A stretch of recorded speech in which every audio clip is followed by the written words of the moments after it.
Ladies and gentlemen, you already know the vibes. Of course, I go by the name of Young Nisa. And when I'm sitting here, we having a media pass. It's an interview, and it's going to be something exciting. I got a new artist coming out of Boston, Massachusetts. My guy Parth is here today. Ladies and gentlemen, round of applause, please. Show your love. How are you doing today?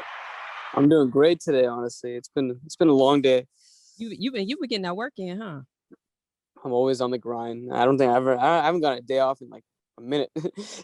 Yeah, man. So how you been feeling and moving? How's it affected like your work life with, I asked everybody about COVID. The world changed once COVID came. So how did that affect your grind? Like did it slow you up? Did it get you, more motivated? How did that work?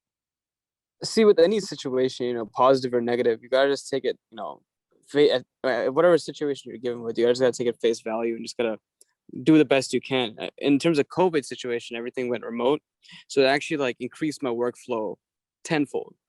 Nice. So look, I give was me some moving. background too, because before you we go deep into your workload, because I want people to because I read your bio, but tell us a little bit about yourself. I know you're from Boston, but how long you been doing music? Oh yeah, so basically, I started doing music. Well, I didn't actually start listening to music until like I was 12 or 13. Okay. And then I didn't discover rap until like at least 14, until I heard like one of Eminem's songs. And Okay. I was like, damn, like this is what rap is. This is like a whole new genre and stuff. And I was only exposed because I'm from the Indian descent, so I Mhm. was only exposed to my parents like old classics from India. And I was like, damn, this is boring as hell. And then I was like, then I just didn't like, I wasn't really into music until like, I discovered rap and hip hop Yeah. and R&B and stuff. And that's just like, plunged me into the whole world. And I was like, man, I really want to do this myself.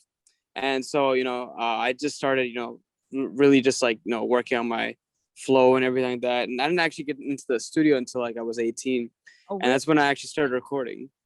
Okay, so it was kind of like a gap, but you got to kind of like get influenced from a lot of the No, art. like it just took a while before I actually got in a studio because I didn't have access to, first I didn't have any access to a studio Okay. for like a long time anyway. Mhm. And so I was just like, I just needed like, I mean, even before the studio, I didn't have a flow. I was totally off beat with everything. I was just not good with anything at all. Like I didn't know what I was doing. And I really didn't want to learn from anybody because I was just like, no, I'm just doing it myself. Fuck it. I can swear on this, right? Oh yeah. Oh yeah. Yeah, okay. Yeah. So basically, I was just like, I'm just gonna do myself because I'm majority self-taught. Like, I just feel like it's way more rewarding than anything else. So do you do everything yourself? Do you do your beats and everything too? No, beats I work with a producer. I like do vocals, like messing around with lyrics and stuff like that. That's all me. It's all That's me. fire. That's fire. So how did you? I mean, you didn't get into the studio until you were 18. So I'm gonna take it like you pretty much submerge yourself in learning. Would that be correct? Yeah, I know. I was just like I was in the studio almost every once I got exposed to the mic, I Mhm. was in that studio like almost every day. Okay. I just got obsessed. I was 100% focused on that. Just focusing my craft, focusing on what I exactly want to do. Because in the beginning, like I made some trash music. If it, like, because like I've been making music for so long, Yeah. I have like I think over like I think probably way more than 500, 600 songs just in the vault. Probably more like thousand. I don't know. Probably more than 1,000 just like unfinished stuff. Okay. So like I just been just like I spam make music. I don't like stick to one. I don't like make a song in like 1 2 days and make it. It takes me like I try to make a song in like 20 30 minutes. And if I don't like it in the first 20 30 minutes, I just leave it and go something else. Okay. So tell me this. I hear you got your type of workflow and everything. Are there times where you just like step away from the studio and do something else? Like, do you have like outside hobbies or anything that kind of help you once you get back into the studio? So right now, my majority of my life is just focused around, my music stuff, and I'm like also just my daily grind because I do work a day job. I do have to do other side hustles to, make ends meet in terms of just like promoting, marketing. Right now, everything is heavily marketing focused, business focused, because I do need to be business minded if I'm going to be in this industry. It's just the reality of what it is. Like I would love to just stay in the studio all day. That would be my dream, but to get to that point I had to do a lot of different things that I mean it's not like it's bad, like I don't hate it, but Yeah. it's like I'd prefer not doing it all the time. Like I'd probably outsource that if I could. No, that's smart. That's smart. Now let me ask you this because right now, if someone wasn't familiar, they just hopped into this part of the interview, you're very elusive. We're not gonna get to see who you are. Were you influenced by some other artists before that kind of had that, that mysterious style to their artwork and their art form and everything? See, the thing is like, I was like, I always wanted to. I'm very camera shy. First Okay. off, I like to talk. I could talk about shit, but I can't. I just don't like to show my face at all. Yeah. And I can talk for hours and hours, but I just like, I just like to use my voice. Like I want to, my voice is the main thing, and the actions that I do is the main thing.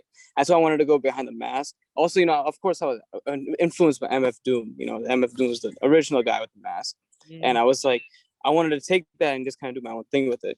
Like I just like, with the whole mask thing, is it's not just a mask is to hide my identity. It's like it's a vision. It's kind of like a whole Mhm. brand. Like I want people to know the brand rather than me. Like I don't care if I get famous. I don't care at all. I want the brand to get big. That's my big focus right now. That's dope. So in the future, when it's all said and done, once you put your trophies on the shelf, what do you want people to say about you? What do you want people to say about the music you left behind and just your legacy and what you did? Ah, I mean, to be honest, like I really don't care what other people think about me. Mhm. At the same time, I do care, if that makes sense. Like Yeah. I want to kind of do my own thing, but at the same time, other people's opinions matter because that's the business. That's the whole Yeah. business of the Yeah. thing.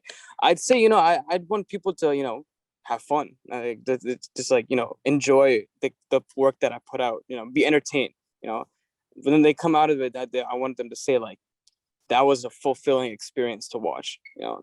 That's basically what I wanted to. I love it. I love it. So let's talk about this single. It's called When I'm Down. Um, Mhm. Tell me how that came about. Like you said, you got a producer that you work with, but how did this track come about? So basically, how my workflow is, I spam make a lot of music. So basically, I was just in the studio, like I think a couple months ago, and my producer sent me the beat. He sends me a pack of beats usually, Okay. and this is the beat that showed up, and I was like, okay, I'm feeling this, I'm feeling this, and then usually how it works for me is that like. I just testing out different vocals, and I sang the first vocal. I was like, I said, "Will you be there for me when I'm down?" And I heard that when I played it back, I was like, "Oh damn, that actually sounds good." And then I had the whole song done in my mind, already done in my mind. And then I was just like, "Okay, the song's done." I got the first line, and then I already knew the song was gonna be great. And I just went from there. Then Man. and then the whole Is themes that- behind it, I had a whole like a bunch of like I was thinking of different themes behind it. Yeah. Because like it was more like will like a friend be there for me when I'm down or something like that. And it wasn't until like, I was talking to my videographer about, the themes behind it because he gave a whole new spin to it. Basically in the video, I was just like, I was kidnapping myself in the video.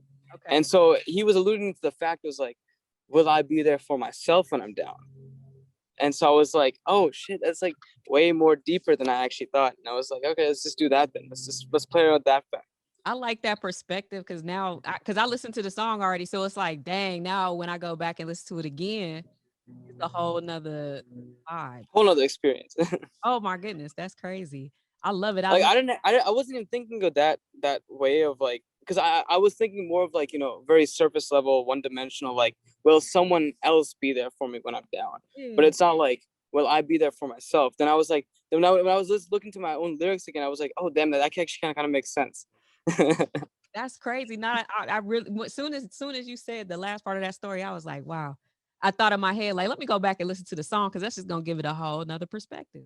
That's super dope. I got another question. I normally ask like everybody who I talk to because I'm real big on like just pouring into people. So my Of course. question for you is somebody's listening or watching this interview right now, and maybe somebody thinking about going after whatever their dream is, could be music, could not be. What advice would you give them? Um, I mean, to be honest, like the advice is just, I mean, it's like I'd say it's very cliche, but I just don't. You had to be 100% passionate with whatever you do, and no matter if you're flipping burgers or if you're like selling multi-million dollar deals or doing any business and everything. You got to be 100% into whatever you're doing. You got to be in the moment with whatever you're doing. Just because, if you're not 100% passionate what you're doing, you're not going to get anywhere. That's just a fact. You got to be 100% passionate, 100% driven. And that's how things get done. That's how buildings are made. That's how, Rome wasn't built in a day. That took passion and hard work. That's right. I love it. Hey, I appreciate a round of applause. My guy Park here got a dope single out. Videos out right now too. It's all done. It's on YouTube. It's on YouTube, yeah. Man, Already at gotta 12K stream views, that. so it's getting some traction. Do me a favor. Can you tell everybody where to find you, like on social, where you're located, where they can get your playlist and all that good stuff? Oh, so basically, all my, socials and stuff, you can just type in PVRTH. You'll find it on YouTube. You'll find it on Spotify. On Instagram, it's official_PVRTH. And then you'll just find me pretty easily. I'm a very easy name to find. That's awesome, man. Thank you so much for your time. I really appreciate it. Had a dope conversation with you. Of course, of course. Continue success. All right. Thank you very much. Thank you very much. And can you do me a favor? Let's go ahead and jump to your single. Go ahead and introduce your song, and then we're gonna go ahead and close it out. Of course. Yeah, this is my debut, single called "When I'm Down." Produced by Dark Rose Beats. Shout out to Dark Rose. Yeah, that's pretty much it. That's what it is, man. Y'all go run it up. It is Meet the Plug. We'll see y'all next time. Yo, Meet the Plug.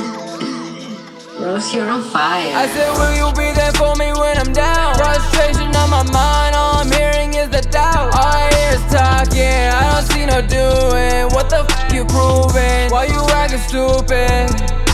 Be acting so mad, I'm mad. They just wanna come and fuck me up. I just want myself a double cup. I just wanna go and gum me up. It's time for you to sit down and listen. Done with all choosing and picking. Never trust how they always switching.